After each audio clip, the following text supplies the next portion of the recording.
जय मसीह तथा क्रिस्चियन अभिवादन सबैजनालाई। आज म तपाईहरुलाई बाइबलको एउटा यस्तो अद्भुत सत्य सुनाउन गइरहेको छु जहाँ परमेश्वरले मानिसहरूको ज्यान जोगाउनको लागि विशेष शहरहरू तयार पार्नुभयो। आखिर किन बनाइएका थिए ती शहरहरू? आउनुहोस् आजको वचनबाट सँगै बुझौं। आजको वचनको शीर्षक छ एउटा यस्तो शहर जहाँ ज्यान जोगिन्छ। सोच्नुहोस् त, तपाईको एउटा सानो गल्तीले कसैको ज्यान गयो। अब बदला लिन मान्छेहरू तपाईको पछि लागेका छन्, भाग्ने ठाउँ कतै छैन। यस्तो बेला तपाई के गर्नुहुन्छ? आज म तपाईलाई बाइबलको एउटा यस्तो कानुन सुनाउँछु जसले यस्तो संकटमा परेकाहरूका लागि बच्ने बाटो, बस्ने भूमि बनाइदिएको थियो।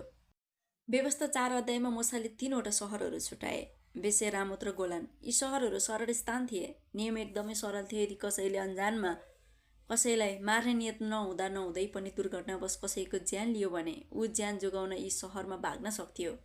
त्यहाँ पुगेपछि उसलाई कसैले पनि छुन पाउँदैन थियो।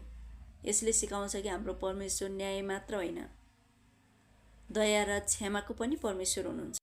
यी शहरहरू त्यसै छानिएका थिएनन्। यो त ठूला शक्तिशाली राजाहरू सियोन र ओगलाई युद्धमा हराएर जितेको भूमि थियो।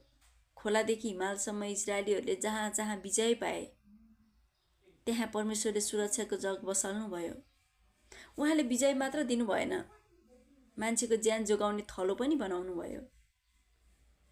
साथीहरू, आज हाम्रो लागि यी पुराना शहरहरू त छैनन्, तर हाम्रो शरण स्थान हुनुहुन्छ येशू ख्रीष्ट। गल्ती जोबाट पनि हुन सक्छ, तर उहाँको शरणमा आउनेले नयाँ जीवन र सुरक्षा पाउँछ। यो वचन कस्तो लाग्यो हजुरलाई? मन परे अरूलाई पनि शेयर गर्नुहोला। यस्तै आशिषमय वचनहरूका लागि मलाई फलो गर्न नबिर्सिनुहोला। जय मसीह।